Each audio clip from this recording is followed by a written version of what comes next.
한번 좋으신 아빠 하나님을 찬양합니다. 아멘. 메리 크리스마스. 메리 크리스마스. 여러분 행복하십시오. 성령 충만하십시오. 아멘. 사람은요, 자기가 한 약속을 잊을 때가 있습니다. 그러나 주님은 반드시 약속을 지키십니다. 주님께서 오늘 약속하십니다. 평안을 너희에게 끼치노니 곧 나의 평안을 너희에게 주노라. 내가 너에게 주는 것은 세상이 주는 것과 같지 아니하니라. 너희는 마음에 근심하지도 말고 두려워하지도 말라라고 말씀하세요. 저는 오늘 이 평안에 대한 약속이 우리에게 임할 줄로 믿습니다. 평안 아주 중요한 거예요. 성경을 읽어보면 평안이란 말이 네 가지로 나옵니다. 평화, 화평, 평안, 평강, 다 같은 이야기입니다. 히브리어로 샬롬, 헬라 말로 에이레네, 영어로 피스라고 말하죠. 이것은 세 가지 차원이 있어요. 첫째는 개인적인 마음의 평안, 근심이 없고 두려움이 없는 마음. 두 번째는 관계적 평안이 있어요. 하나님과의 관계가 좋고 사람과의 관계가 좋은 것, 좋은 관계. 세 번째는 사회적 평안이 있어요. 전쟁이 없고 분쟁이 없고 싸움이 없는 그런 사회를 가리켜 말해요. 그런데 이 세 가지가 다 연결이 돼 있어요. 놀라운 사실은 주님께서는 여러분이 평안하기를 원하신다는 거예요. 평안하기를 원한다는 거예요. 그 말씀을 묵상하기 전에 도대체 이 평안이 어디에 있는가? 여러분, 평안은 예수님 안에 있습니다. 예수님이 평화이십니다. 예수님 안에 참된 평화가 있어요. 성경을 읽어보면 곳곳에서 예수님 당신이 평화라고 말씀하는 곳이 있어요. 이사야 9장 6절에 보면 예수님을 예언하면서 한 아기가 태어날 것이다. 한 아들을 너에게 줄 것이다. 그는 평강의 왕이라 일컬음을 받을 것이다. 말씀하여. 누가복음 2장 14절에 보면 천사들이 이렇게 노래해요. 하늘에는 영광이요 땅에서는 사람들 중에 평화로다. 예수님이 오셔서 평화를 선물로 주신다는 거예요. 도대체 복음은 어떤 복음이냐? 사도행전 10장 36절에 예수 그리스도로 말미암아 화평의 복음을 전하사라고 말씀하고 있고, 에베소 2장 14절에는 그는 우리의 화평이신지라 He himself is our peace라고 되어 있어요. 그분 자신은 우리의 평화다. 예수님 안에 평화가 있어요. 그 평화이신 예수님께서 원하시는 것은 나는 내가 평안을 누리기를 원한다. 주님의 마음이에요. 나의 평안을 너희에게 주노라. My peace I give you 라고 되어 있어요. 저는 선포하고 축복합니다. 오늘 주님의 평화가 당신과 당신의 가정과 이 땅 위에 임하기를 주님을 선포합니다. 그래요. 주님은 평화를 주시길 원해요. 성경 읽어보면 예수님이 눈물을 흘리며 우셨다는 기록이 몇 군데 나와요. 그중에 첫 번째는 나사로가 죽었을 때 우셨대요. 또 한 가지는 예루살렘 성에 가까이 갔을 때에 예수님이 우셨어요.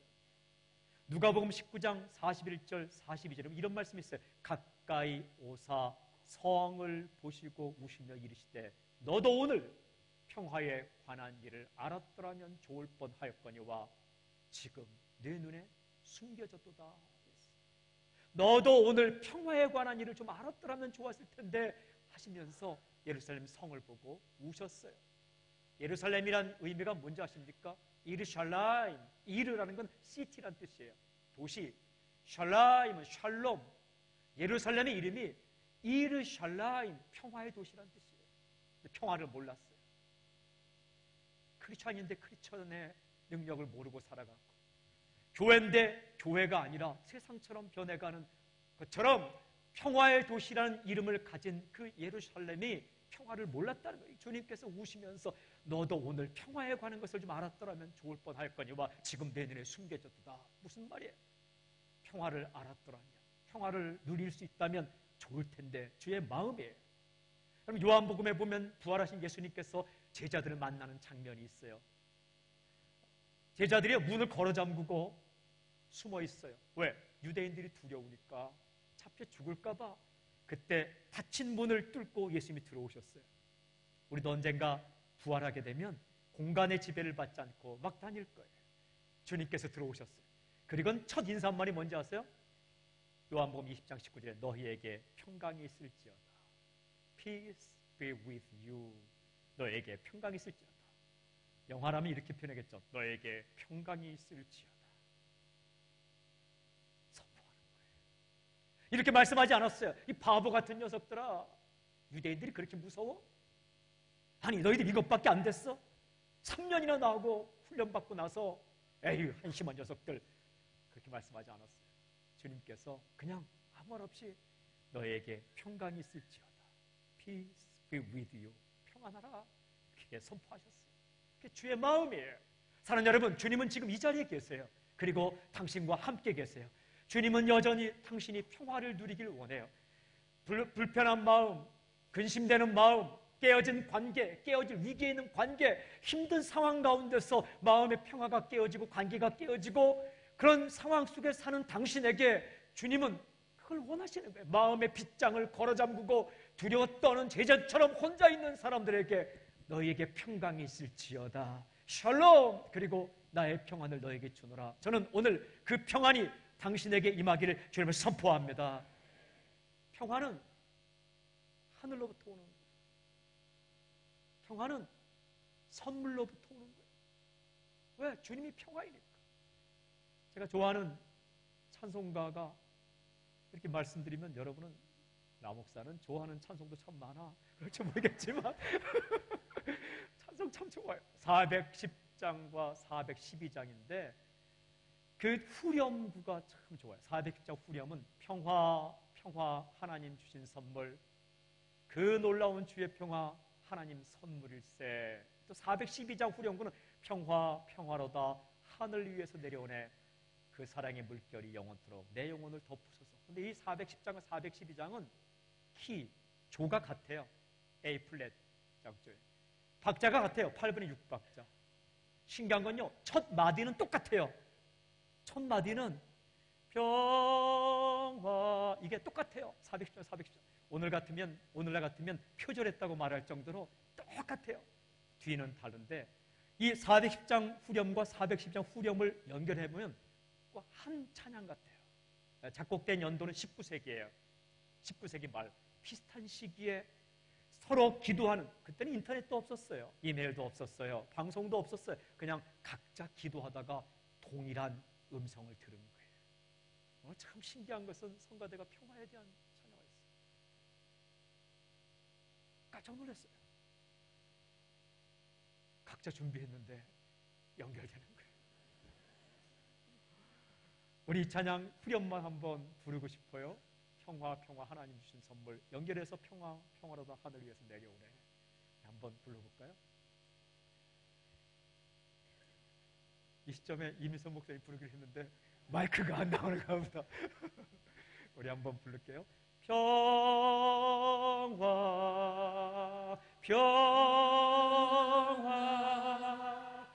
하나님 주신 선물,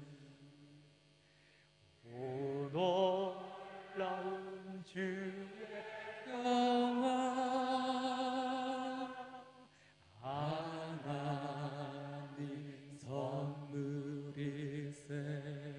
평화로다.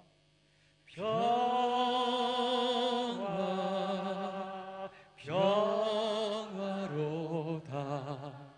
하늘 위에서 내려오네. 그 사랑의 물결이 영원토록 내 영혼을 덮으소서. 우리 가슴에 이렇게 손을 얹고 평화 하나님 주신 평화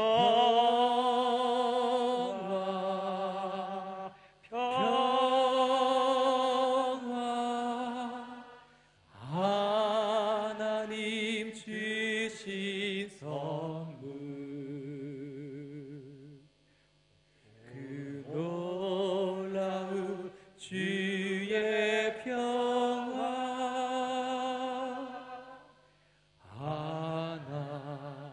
하나님 선물일세. 평화가 있을지어다. 그 주님의 마음에, 그리고 그 평화는 하늘로부터 내려옵니다. 주님께 주시는 거예요. 중요한 질문이 한 가지 있어요.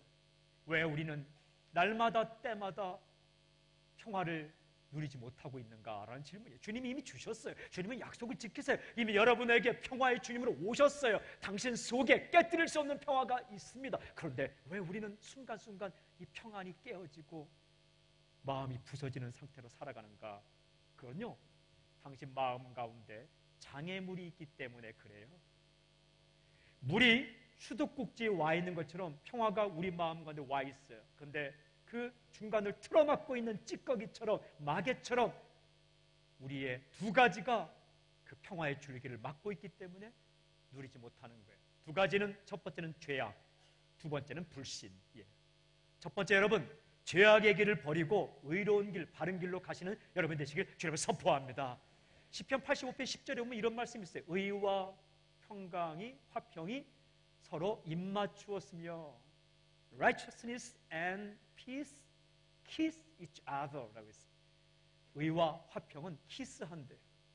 무슨 말이냐 하면 올바른 길을 가는 것과 평화는 함께 간대요.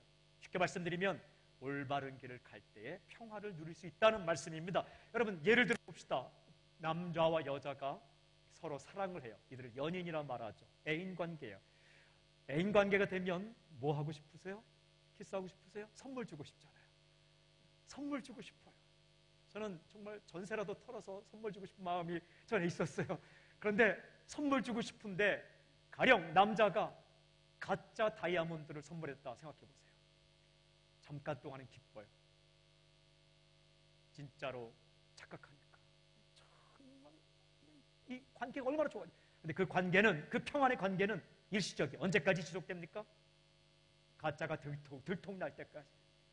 가짜라는 게 들통날 때까지. 이게 들통나면요, 와장창 깨집니다. 그리고 관계가 소원해진 관계가 아니라 원수 관계가 됩니다.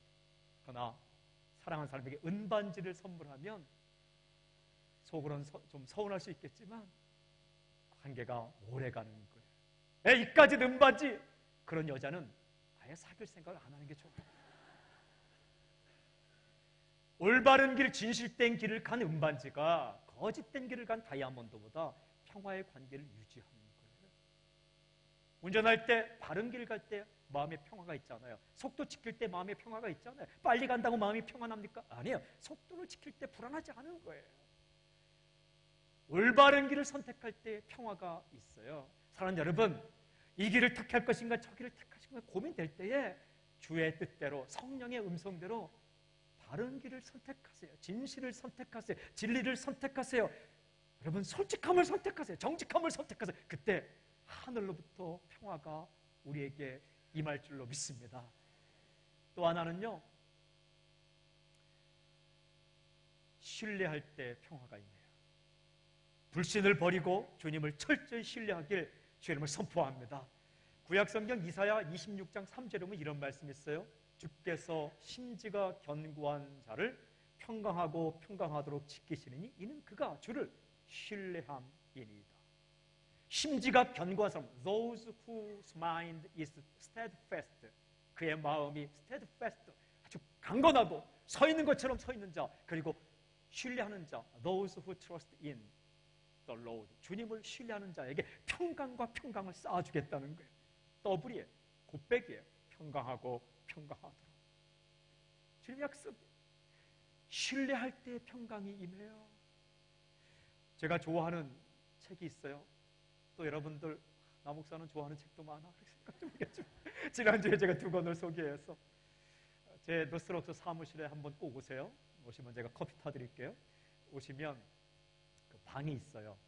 그리고 책장으로, 아이케아에서 산 책장으로 이렇게 벽을 가리고 이렇게 요 정도 폭으로 들어가는 골방이 있어요. 그 뒤에 가면 제가 아이케아에서 산 $10짜리 의자를 갖다 놓고 거기는 다리 $5짜리 4개에 판 $19, $39짜리 책상이 있어요.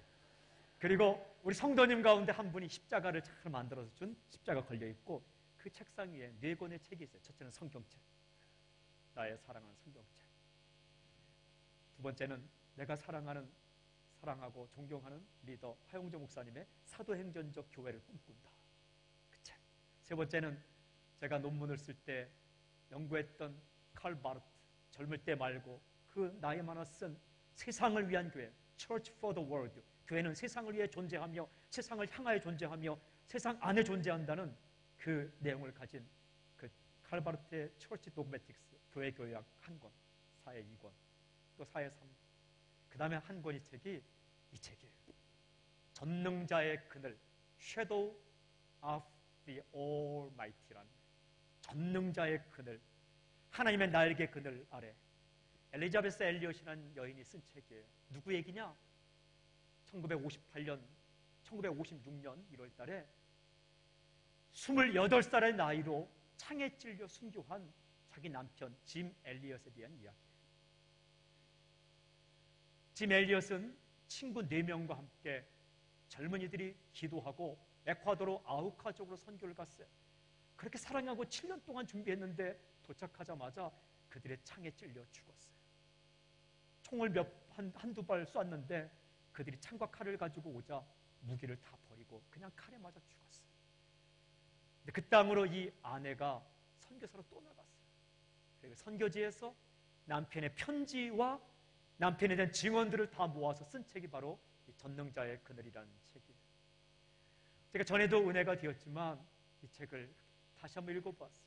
이 책의 전면에는 1949년 이 21살의 짐 엘리엇이 21살의 젊은이가 썼던 일기장이 이렇게 있어요. 영원한 것을 위하여 영원하지 않은 것을 버리는 자는 결코 바보가 아니다. 그런 글이 있고 전에는 발견하지 못했는데 이런 글이 있어요. 보통 책을 쓰면 누구누구에게 바칩니다 라는 헌정의 글, 헌정사가 있지 않습니까? 도대체 이 책은 누구에게 바쳤는가 보니까 발레리에게 돼 있어요. 발레리가 누군가 찾아봤더니 짐 엘리엇의 딸입니다. 책의 저자 엘리자베스 엘리엇의 딸이에요. 그 딸이요, 아빠가 순교할 때 생후 10개월밖에 안 됐어요. 아빠의 얼굴을 기억 못해요. 이 책은 1958년 4월에 출판됐으니까 짐 엘리엇이 죽은 지 2년 3개월 만이니까 이 딸은 2년 13개월 2년 13개월 3년 1개월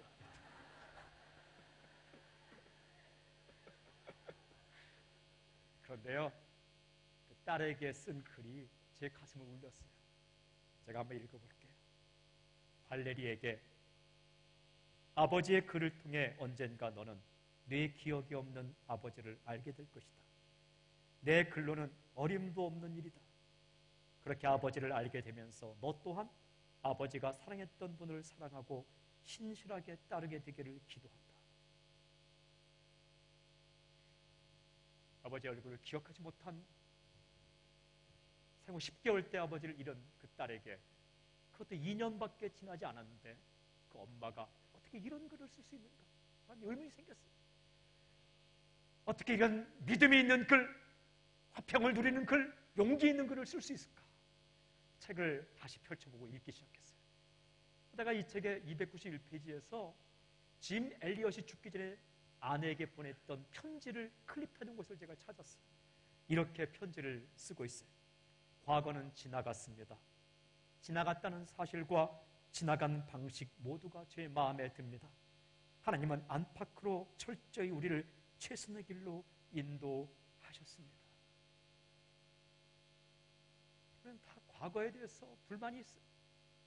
흘러간 과거의 방식에 대해서 불만이 있지만 짐 엘리엇은 그 젊은 나이에 과거는 지나갔습니다. 지나갔다는 사실과 지나간 방식 모두가 내게 마음에 듭니다. 하나님은 안팎으로 모든 것을 최선의 길로 인도하셨습니다.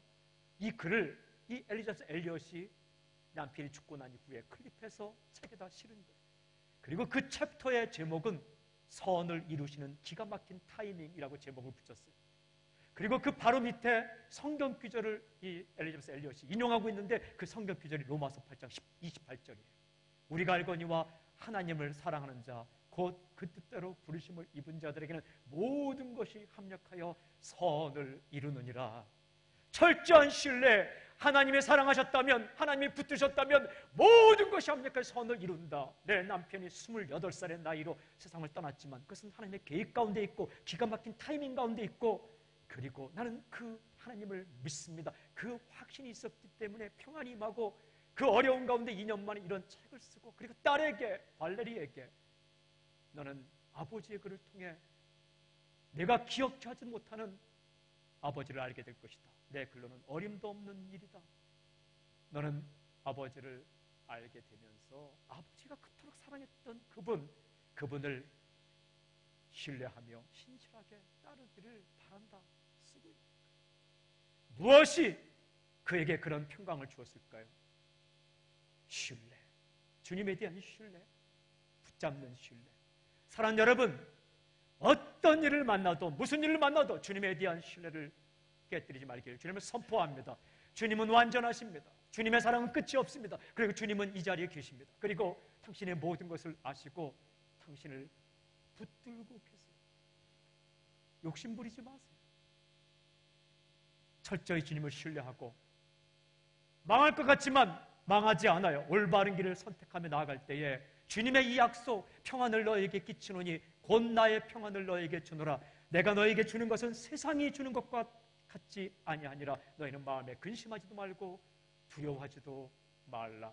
이 주님의 약속의 말씀이 오늘 당신과 당신의 가정과 분단 국가인 한국과 아직도 분쟁이 일어난 세계 곳곳의 모든 지역에, 그리고 지금도 깨어진 마음, 깨어진 관계를 가지고 어렵게 살아가는 우리의 사랑하는 사람들에게 그들 임하기를 주님을 선포합니다. 기도하겠습니다. 평화, 그 평화가 우리에게 임하고 누리는 하나님의 약속이 이루어지게 해 주시옵소서. 예수님의 이름으로 감사하며 기도하옵나이다. 아멘. 우리 오늘 찬양하고 마치길 원하는데요, 제가 설교 중에 말씀드리지 않았지만 사람은 좀 여유가 있어야 돼요. 마음에 넉넉한 여유. 창세기 13장 9절에 보면 아브라함의 말이 이렇게 기록되어 있어요. 뇌가 좌하면 나는 우하고 뇌가 우하면 나는 좌하리라. 조카 롯에게 한 말이에요. 땅을 선택할 때에 야곱과 아이 사이에서 땅을 선택했어요. 왜냐하면 아브라함의 소도 많아지고 롯의 소도 많아지니까 함께 살 수 없었어요. 그때 아브라함이 롯에게 말해요. 내가 좌하면, 네가 레프트 하면 나는 우, 라이트 하겠다. 만약 내가 라이트 하면 나는 레프트 하겠다. 먼저 선택하라고. 결국은 누가 좋은 땅 가는지 아십니까? 아브라함이 좋은 땅 가요. 욕심 부리지 않았어요. 하나님을 신뢰했어요.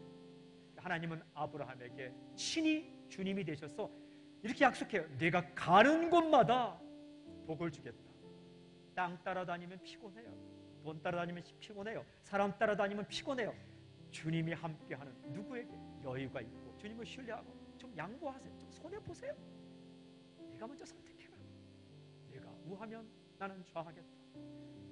내가 갈치 먹으면 나는 고등 먹겠다. 내가 이 집 사면 나는 그 옆에 헛간이라도 사겠다. 여러분, 그런 사람에게는 헛간이 천국이 되는 거예요. 바둥바둥 움켜쥐려고 하지 마세요. 여유 있게. 그리고 그렇게 정직하게 살고 신뢰함을 살아가는 사람에게 평안을 주실 거예요. 오늘 이 요한복음 14장 27절로 만든 찬양, 평안을 너에게 주노라, 이 곡과 또 제가 좋아하는 찬송가, 또 좋아한다, 우리 전만을 불렀지만 내 평생에 가는 길 순탄하여 늘 잔잔한 강 같은지, 2절까지 부르겠어요. 저 마귀는 우리를 삼키려고 입 벌리고 달려와도 주 예수는 우리의 대장되니 끝내 싸워서 이기리라. 우리 그 선포로 하고 제가 축도하겠습니다. 우리 평안을 너에게 주노라 찬양합시다. 평안이 너에게 주노라. 선포하세요. 세상이 줄 수 없는, 집을 향해서도 손을 드세요. 사업터를 향해서도, 세상이 저 풍격담을 향해서도, 한반도를 향해서도, 자기를 향해서도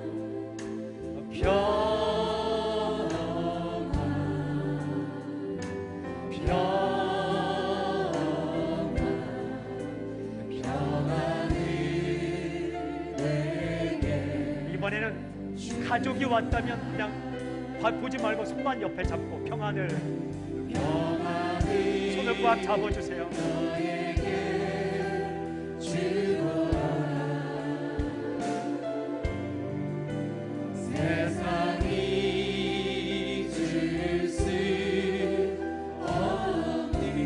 평안할지어다. 샬롬.